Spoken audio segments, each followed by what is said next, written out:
Hi friends, स्वागत है आप सभी का आपका अपना चैनल एग्जाम फॉर्मेट पर। नागपुरी कुछ इंपॉर्टेंट प्रश्न उत्तर के तहत आज हम लोग लेसन 2 देखेंगे, जिसमें कुछ इंपॉर्टेंट प्रश्नों को संकलित किया गया है। चलिए हम लोग स्टार्ट करते हैं बिना लेट किए हुए। आज का पहला प्रश्न है दोस्त, जो बहुत अच्छा प्रश्न है। नागपुरी भाषा व्याकरण एक अध्ययन केकर रचना है के? ये अच्छा प्रश्न है। नागपुरी भाषा व्याकरण एक अध्ययन केकर रचना है के? एक आध प्रश्न हो सके ऐसा आप लोग को देखने को मिल सकता है, क्या कि सीजीएल लेवल का एग्जाम है, ग्रेजुएट लेवल का एग्जाम, इसीलिए। तो 4 ऑप्शन आपके पास ये रहा है: श्रवण कुमार, पीटर शांति नवरंगी, वीरेंद्र कुमार महतो या फादर बुकआउट। किसका ये रचना है?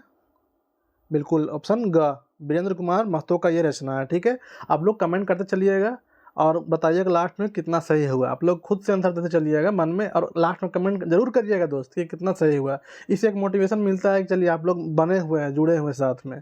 नेक्स्ट प्रश्न हम लोग देखते हैं। प्रफुल्ल कुमार राय के कहल जाएला। अच्छा प्रश्न है। प्रफुल्ल कुमार राय को क्या कहा जाता है? बाबा, गोतिया, दादा, क्यों नहीं? क्या कहा जाता है प्रफुल्ल कुमार राय को?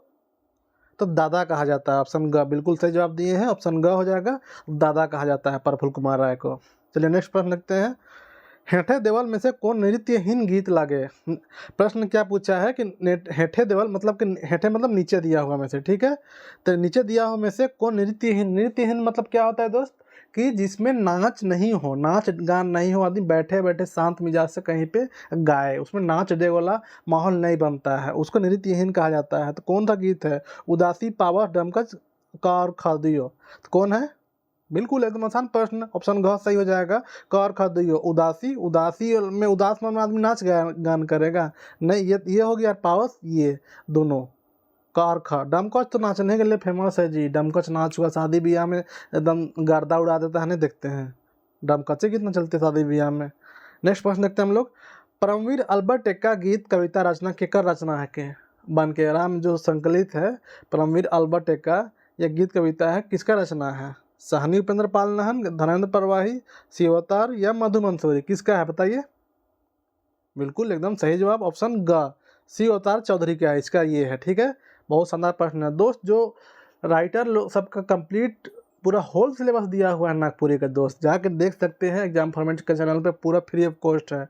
कहने का मतलब है ना कि आपको एमसीक्यू वाला तो बहुत सारे चैनल मिल जाएगा कि एमसीक्यू बना दिया 50 को 100 को और पढ़ा दिया, वो मिल जाएगा, लेकिन पूरा सिलेबस ए टू जेड विस्तृत विश्लेषण के साथ तो एग्जाम फॉर्मेट सिर्फ ये दिया है। एग्जाम फॉर्मेट आप जाकर देख सकते हैं, पूरा विस्तृत विश्लेषण के साथ दिया हुआ है। और ट्रिक बहुत, जहाँ पर ट्रिक का जरूरत पड़ा, जैसे कथन, ट्रिक का जरूरी पड़ता है कथन याद करने में, लोक साहित्य का ट्रिक यूज किया गया है, ट्रिक के साथ आप लोग याद कराया गया है। जैसे राइटर लोग, बनकेवरा का कविता का राइटर साहब, उसका कितना पद है, वो सब पूरा ट्रिक के साथ बताया हुआ है। नहीं देखेंगे जाके, आप जाके जरूर देखिए, लिंक डिस्क्रिप्शन में दिया हुआ है। ठीक है, चलिए आगे देखते हैं। तो परमवीर अल्बर्ट, इसका आंसर क्या हो जाएगा? तो इसका आंसर ग हो जाएगा, सी अवतार चौधरी। सब ट्रिक के साथ बताया हुआ है कि कैसे सी अवतार चौधरी हम लोग याद करेंगे। चलिए आगे देखते हैं हम लोग। छोटकी बोहरिया लोक कथा में दोसर दिन राजा मन फिन भूति कमाए जाए ना, तो घरे रहे पारी के कर रहेला। भूति कमाए मतलब कि काम करने जाना। ठीक है, काम करने जाना। तो घर, फिन मतलब देखिए नागपुरी में और ध्यान दीजिएगा, फिन मतलब फिर को फिन कहा जाता है नागपुरी में। ठीक है, फिन। और मगर को मुद्दा, याद रखिएगा।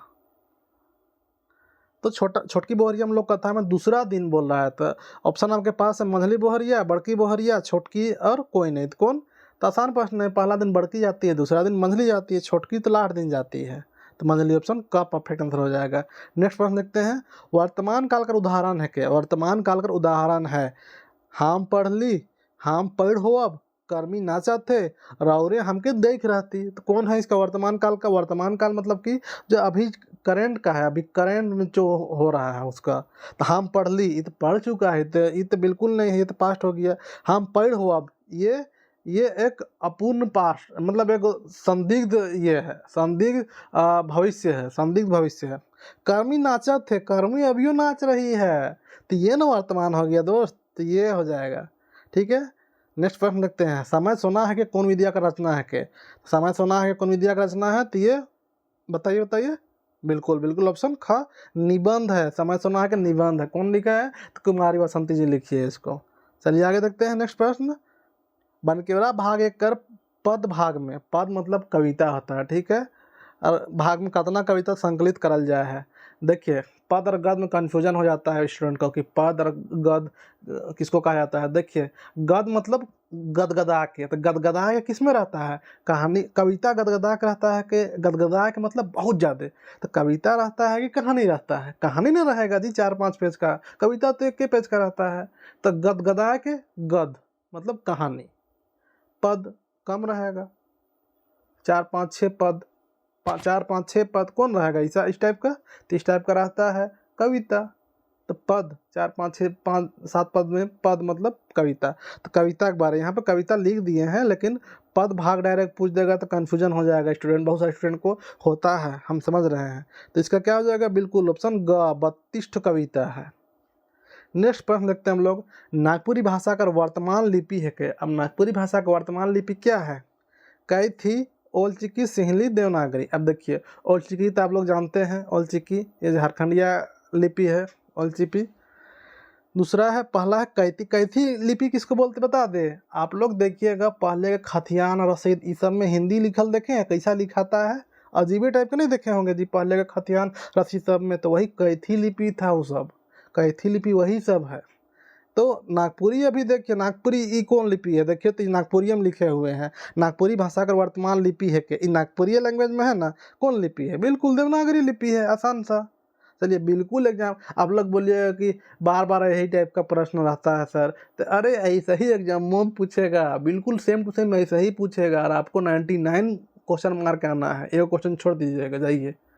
इतना आसान एग्जाम में प्रश्न रहता है, बिल्कुल बस एकदम इजी वे में चलिएगा ना, और एग्जाम फॉर्मेट के साथ जुड़ के रहिएगा तो श्योर 100% श्योर है कि आप 90+ प्रश्न बना करिएगा। और सचिवालय के लिए 90% प्रश्न अच्छा प्रश्न है, पेपर 3 में थोड़ा सा उतना ही स्कोर कर दीजिएगा, 100+ हो गया सिलेक्शन। चलिए आगे देखते हैं, उ खाए के पढ़े जाएला, उ खाए के पढ़े जाएला, वाक्य में खाए के क्रिया है के, का क्रिया है के, क्वेश्चन है उ खाए के पढ़े जाएला, इसमें खाए के क्रिया है के, का क्रिया है, रंजक, नाम धातु, पूर्वकालिक या संयोजक, क्या है, बिल्कुल क्या है ऑप्शन ग पूर्वकालिक। खाए के मतलब पहले खा लेती फिर जाती है, पूर्वकालिक पहले कर लेती है, पूर्व कर लेती है उसके बाद फिर पढ़ने जाती है। आप लोग भी तो जाते रहे होंगे जी, सरकारी स्कूल वाला 10 बजे खाना खा के 9 बजे खाना खा के स्कूल निकल गए, बहुत सारे दोस्त ऐसे किए होंगे। चलिए क्वेश्चन नंबर 11, धौनी बहुत चतुर कप्तान है के, अच्छा प्रश्न है, धौनी बहुत चतुर कप्तान है के, वाक्य में चतुर शब्द का है के, इसमें चतुर शब्द का है पर सेंटेंस नहीं पूछा है, उसमें चतुर वर्ड क्या है, क्या है, क्रिया विशेषण है, कारक है, अव्यय है, विशेषण है, क्या है बताइए, बिल्कुल चतुर विशेषता बतला रहा है, विशेषण, एकदम इजी। चलिए नेक्स्ट प्रश्न देखते हैं 12, रत्नीगर गोमके का लखन मोर रहे, कैसे मरी थी रत्नी गोमके, गुटखा खा के, बिमल खा के, है कमला पसंद खा के, नहीं ना, नहीं मरी थी, दारू पी के, बिल्कुल दारू पी के भी नहीं मरी थी, गरीबी से इससे भी नहीं मरी थी, हाथी खून दिया था, हाथी जांच दिया था, पैर से दबाया था। चलिए नेक्स्ट प्रश्न 13, टोना टोटका केकर अंग है के, टोना टोटका जी डाइन भूत बिसाही जो टोना टोटका उसी बोला जाता है, डाइन भूत वाला नहीं होता है तो वही टोना टोटका। तक किसका अंग है, लोक साहित्य, शिष्ट साहित्य, आधुनिक साहित्य, सभ्य। देखिए लोक साहित्य किसको बोला जाता है, जब पुराना आदिम काल से चलते आ रहा है, टोना टोटका भी तो वही है, आदिम काल से चलते आ रहा है। शिष्ट साहित्य पढ़ा लिखा का, पढ़ा लिखा लोग तो मानबे नहीं करता है टोना टोटका को, तो अंधविश्वास मानता है। आधुनिक साहित्य ये भी तो आधुनिक में जमाना में मानता नहीं, अंधविश्वास मानता है, तो ऑप्शन ये सही का लोक साहित्य, लोक साहित्य का अंग है टोना टोटका। चलिए आगे देखते हैं, रस के मुताबिक नागपुरी लोकगीत कर काय किस्म कर है, यहाँ पे गीत स्पेलिंग थोड़ा सा सुधार लीजिएगा, लोकगीत, हाँ चलिए उतना सा चलेगा कोई दिक्कत नहीं है। रस के मुताबिक नागपुरी लोकगीत का किस्म का है, तो कितना किस्म का है रस के मुताबिक, रस और धुन दोनों टाइप में ना 4 प्रकार का है, ठीक है, ऑप्शन ख याद रखिएगा 4 प्रकार का। चलिए आगे देखते हैं, सोहर के मन गीत है, किन लोग का सोहर गीत है, जनी मरद दुयो कली, बहुत सारे दोस्त ऐसे हैं जिन लोग को नागपुरी को वर्ड दिक्कत होता है, तो कोशिश करते हैं बताने का। जनी मतलब लेडीज होता है, ठीक है, फीमेल, मर्द मतलब जेंट्स, दुयो ये कली किसका है, कली का, कली वही जी जो झूमर उमर में नहीं, डमका कौन झूमर उमर में बिचुआ में लड़की लोग रहती है, वही जो उसी को कली बोला जाता है, वही कली के बारे में बात हो रहा है। तो सोहर किन लोग गीत है, तो जनीन लोग का गीत है, लेडीज लोग का गीत है, ठीक है। चलिए आगे देखते हैं, हेटे देवल, हेटे देवल में कौन शब्द में अपनिहिति का प्रयोग होलक है, अपनिहिति का प्रयोग किस में हुआ है, पूछ, कैर, पाइत, सौभे किसमें प्रयोग हुआ है? अपनीति का नीचे दिया होगा में से बताइए। आपके पास चार ऑप्शन है, आपके पास आसान से ऑप्शन है, बिल्कुल आप बता सकते हैं कि अपनीति के प्रयोग किसमें हुआ है। बिल्कुल सब में अपनीति का प्रयोग हुआ है दोस्त, सब में अपनीति का प्रयोग हुआ है। जैसे आप यहाँ पे देख सकते हैं कि पूछ, पूछ को पूछ नागपुरी में कैसा हो जाता है? नागपुरी में तो अपनीति जब लगेगा ना तो ई घुस जाएगा, ठीक है। पूछ, कर के कैर, पांत को पाइत, ठीक है, ऐसा ही हो जाता है। रात को राइत, जात को जाइत, दाल को दाइल, ऐसा होता है। तो यही अपनीति है। एक बार बता, जौन शब्द का अंत में हस्व ई होवे और आगे व्यंजन होवे तो उ व्यंजन कर पहले ई कर आगमन होवेला। जैसे जाइत का जाइत, समझ रहे ना, चल कर चाइल, चाल कर चाइल, दाल कर दाइल, ऐसा होता है अपनीति। चलिए आगे देखते हैं। चल हामरिन देसे हो झमकी झमकी पानी बरसेला, कैसन गीत है के? इसको देख के कोई बता सकता कैसा गीत है? बिल्कुल ये ऋतु गीत है, ठीक है, ऋतु गीत है। पानी बदरी झमकी झमकी सब ऋतु गीत है, पता चल रहा है। चलिए आगे देखते हैं। नागपुरी पहली कै बनकर कहल जाएला, जाएला। क्वेश्चन क्या पूछा है कि कितना बरन मतलब कितना प्रकार, ठीक है। तो नागपुरी पहली कै मतलब कितना, बरन मतलब कितना प्रकार का कहल जाएला, कितना प्रकार से कहा जाता है, या इसका कितना भेद है, या इसका वर्गीकरण कितना प्रकार से किया गया है, ये पूछ रहा है। तो कितना प्रकार से किया गया है? 4, 7, 8, 6, कितना बताइए? बार बार बताए हैं हम आपको, बार बार बताया गया है कि पहली मुहावरा कहावत, पहली मुहावरा कहावत। जिसका दो गो नाम है उसको 6 भाग में बटा गया है, जिसका एक गो नाम है उसको 7 भाग में बटा गया। पहली को हम लोग बुझोल बोलते हैं, दो गो नाम हो गया मतलब 6 भाग में। मुहावरा को, जैसे कहावत, कहावत को लोकोक्ति भी बोला जाता है, लोकोक्ति बोला जाता है, तो मतलब ये भी 6 भाग में। मुहावरा और मुहावरा एक ही है मोटा मोटी 7 भाग में। तो क्वेश्चन किसके बारे में पूछा है? पहली के बारे, जिसको बुझोल बोलते हैं, मतलब ये 6 भाग में, ठीक है। 6 प्रकार से कहा जाता है। लोक साहित्य है कि लोक साहित्य क्या है कि लोक कथा, लोकगीत, लोकगाथा, बिल्कुल वर्गीकरण देखिए लोक साहित्य का, तो बिल्कुल सब है, सौबे है। आगे, कौन अक्षर का अपनीति तक प्रयोग करल जाएला, किसको किया जाता है बताइए? तो अ आ ई ए, अभी बताए थे ना। रात को क्या बोला जाता है? राइत। जात को जाइत। उसके अलावा और क्या क्या है? जैसे मान लीजिए कर को कैर, ढाल को ढाइल, तो कौन? ई जी, ई ये ई। एकदम आसान, एकदम बिल्कुल आसान है। और विस्तृत लेक्चर दिया हुआ है, जाकर देख सकते हैं। 21 हेठे देवल में नागपुरी क्रिया है कि? नागपुरी क्रिया में कौन है क्रिया? नागपुरी क्रिया खायक है, जनी है, मोर है, ठेपरा है।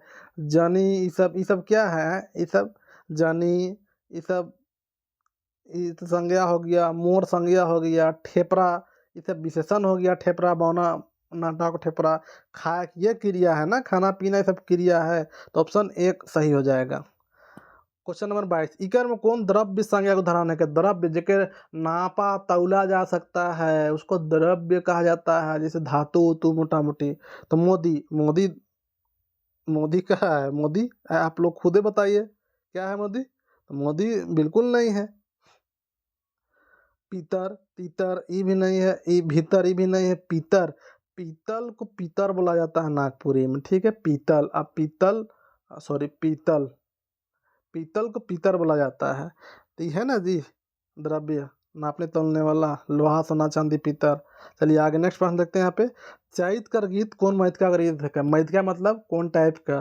तो चैत का गीत कौन टाइप का गीत है? पर्व त्योहार, धार्मिक, ऋतु, संस्कार। तो चैत ऋतु, ऋतु गीत है। आगे, अघाल बोकली पीठा तीता का है के? हैं? अघाल बोकली पोठी तीता, सॉरी पोठी तीता, अघाल बोकली पोठी तीता का है के बताइए? पहली था ये नहीं है, मंतर भी नहीं है। मुहावरा, मुहावरा किसको बोलते हैं? थोड़ा छोटा रहता है मुहावरा। जैसे क्या होता, कैसे? भांग खाए, कपार फोड़े, फाटल मुंह, फोरन देवे, फेर में पड़े, मुड़ खजुआ, मुड़ झाँटे, ये सब का है छोटा छोटा, ये सब मुहावरा है। ती भी नहीं। अघाल बोकली पोठी तीता मतलब कि पेट भरने भरने रहेगा ना तो आदमी नौटंकी करेगा ही, वही चीज़ है। कि पोठी मतलब एक मछली के प्रकार है, पोठी मछली, तो बोकली किसको बगुला बोकली बोला जाता है। तो उसका पेट भरा है मान लीजिए, तो वो खाने के मिल रहा है तो नौटंकी कर रहा है कि नहीं तीता है नहीं खाएंगे, खाली पेट का है तो पेट भरा है इसलिए नौटंकी कर रहा है। तो कहने का मतलब ये एक टाइप का कहावत है। मान लीजिए होता है ना कि जनरल लाइफ में का इसे कब यूज करेगा, मान लीजिए आपको आपका माँ खाना खाने के लिए दी, ठीक है, आप पहले डेली खा रहे हैं उस चीज़ को, लेकिन किसी दिन बाहर से खा पी के आ गए और आपको मिल गया साग भात। आप पहले साग भात ढूंढ के खाते थे और किसी दिन कहीं बाहर से कुछ खा के आ गए, तो आके क्या बोल रहे हैं साग भात मिल गया तो आपका माँ दी खाने के लिए, तो आप क्या बोलते हैं कि नहीं आज नहीं खाबो, को भी स्वाद ना खो सगवा नहीं टेस्ट लागलो। तो उस टाइम मैया बोलेगी आघाल बुकली पोठी तीता, मतलब कि आप पहले से बाहर से खा के आया है तो तुमको तीता लगबे करेगा ये चीज़। ठीक कहावत है एक प्रकार का। चलिए लास्ट प्रश्न देखते हैं, बहुत शानदार प्रश्न है। पचरंगी राग के कर उपभेद मानल जाए, पचरंगी राग किसका उपभेद माना जा गया है। फगुआ कर, डमकच का, झुमर कर, देवल में कोनो नहीं, किसका। तो इसका आप लोग कमेंट करके बताइएगा, 2500 का हम आंसर नहीं बताएंगे, इसका आप लोग को बताना पड़ेगा, ठीक है। और कमेंट करके ये भी बताइएगा आपका कितना सही हुआ दोस्त, ठीक है। और जिसको भी कंप्लीट मटेरियल चाहिए एग्जाम फॉर्मेट प्रोवाइड कर रही है, पूरा होल सिलेबस का चैप्टर वाइज एमसीक्यू, पूरा होल सिलेबस मतलब कि पूरा 32 कविता, स्टोरी, लोक साहित्य, लोक संगीत, ग्रामर, अंगना का लोक का था, टोटल का chapter wise MCQ plus 24 full length test Nagpuri का, plus 12 full length test paper 3 का, कंप्लीट आपको 599 में दिया जा रहा है, मात्र 599 में दिया जा रहा है। और यही 1 तारीख से इसका प्राइस इंक्रीज कर जाएगा। और जिसको मात्र मटेरियल प्लस 24 टेस्ट लेना है तो वो 499 पे कर सकते हैं। 499 में complete material plus 24 full length test मिल जाएगी। अब जिसको वनली टेस्ट ज्वाइन करनी होगी दोस्त, वो 24 फुल लेंथ टेस्ट 299 पेमेंट करके ज्वाइन किया जा सकता है। उसमें क्या है कि आपको पेड ग्रुप में इनरोल कर दिया जाएगा और 2-2 दिन के गैप पे आपको टेस्ट लिंक प्रोवाइड की जाती है। 24 घंटा में टेस्ट लगाने का रहता है, उसके बाद उसका मेरिट लिस्ट जारी की जाती है। अगर किसी कारणवश आप उस दिन टेस्ट नहीं लगा सकते हैं तो लिंक एक्टिवेट रहेगी, आप एग्ज़ाम तक कभी भी उसको टेस्ट लगा सकते हैं, ठीक है। जिसको ज्वाइन करना होगा और आप नंबर लिख सकते हैं, व्हाट्सअप नंबर आपको दिया जा रहा है 8002858674, इस नंबर पर आप मैसेज कर सकते हैं। चलिए मिलते हैं नेक्स्ट वीडियो में, तब तक अपना ध्यान रखिए और रामनवमी की आप सभी को ढेर सारी शुभकामनाएं।